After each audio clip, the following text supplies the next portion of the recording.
Hello, everybody. I have something to say about the end of 2020. It was an awful year, but I don't need to tell you that. You lived it, I lived it, and it was bad. But I gave it another think, and I found out there were some good things that came out of 2020. So I would like to share with you my top 10 list of positive results of 2020. The first is, of course, the election of a new president, Joe Biden, and Vice President Kamala Harris, who is the first woman and the first person of color to be elected vice president. And we expect them to bring integrity and character and competence back to the White House. Number two, we don't have to look at this guy anymore.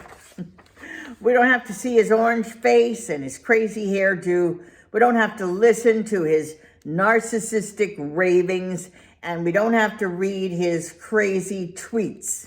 He's gone. That's good. And then we had the awful effects of the coronavirus.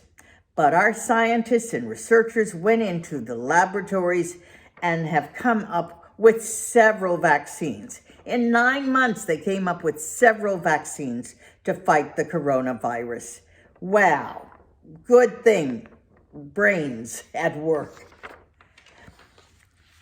Because we were locked down in so many places in America, one of the good things was that you spent more time with family.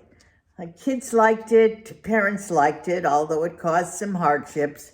But I think people got to know their families better. That's a good thing.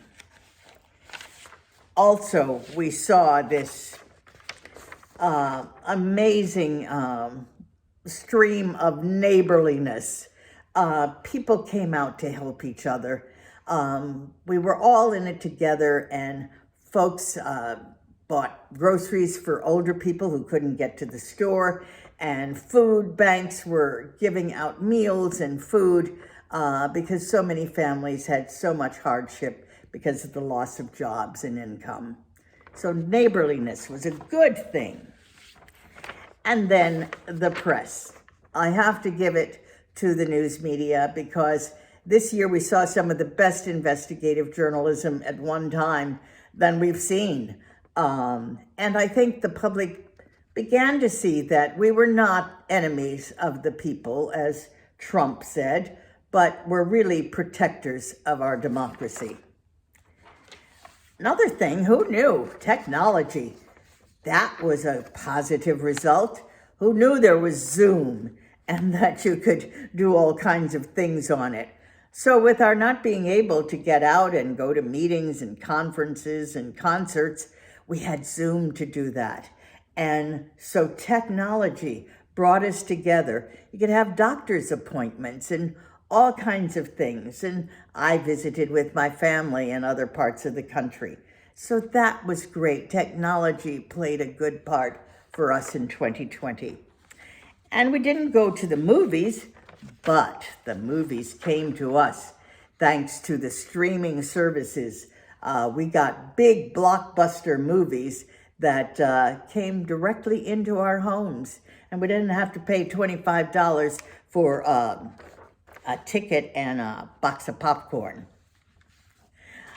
I think 2020 also taught us to remember how good it was to cook.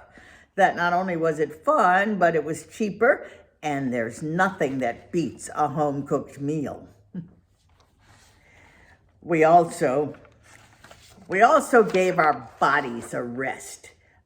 People were wearing sweatpants, no ties and shirts, and no brassieres and Spanx.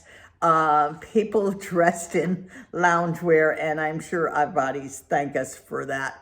So that was positive.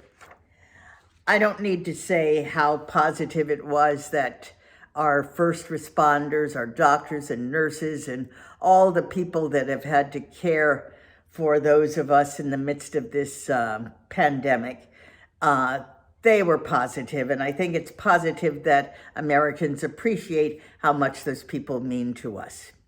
So we're getting ready. Well, we are welcoming 2021, and as we do every year, we always expect this year to be better than the next.